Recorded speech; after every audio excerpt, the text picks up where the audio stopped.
Debbie Dashinger. I'm a goal achievement expert. I've written 2 international best-selling books, and I'm known as a media personality for goals and creating your dreams into your reality.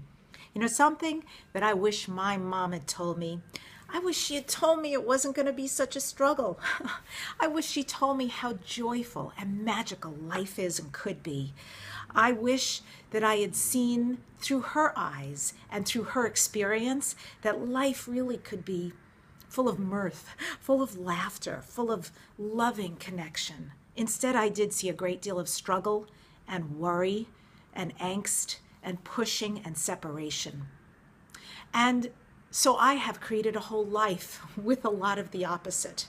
And also learning to work through some of those issues that I saw in her, that I inherently took on myself, even though, truthfully, they're not a part of who my spirit came here to be. So I've learned to embody the properties of joy and of magic. Did you know that the words abracadabra, where children often run around and scream into a hat as though they're going to pull out a rabbit, actually comes from ancient Aramaic? And in ancient Aramaic, those words were abracadabra. And what it meant, the original meaning was, as I speak, so I create. As I say, so it already is. Now that means that this is magic.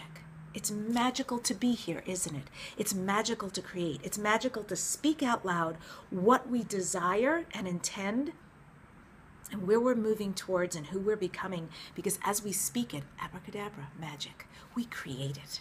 We create it. We are that potent and that powerful. But I also want to say what my mom did teach me that I'm so deeply grateful for are 2 things that I got to see and learn.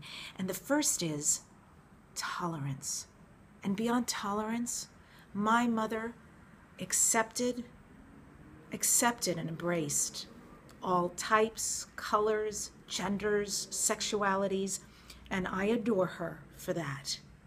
And not only did she have great acceptance and embracing and a huge wide circle of a mixture of amazing friends and people, but the other piece of that was her ability to connect, to really network and socialize with people. And that's something that I've taken on as well. So thanks, Mom, for that. And for the rest, I've hopefully worked through our lineage, and I'm still working through to embody the joy that I really came to be here, the mirth that I so deeply desire to experience, and abracadabra, the magic that life is and can be.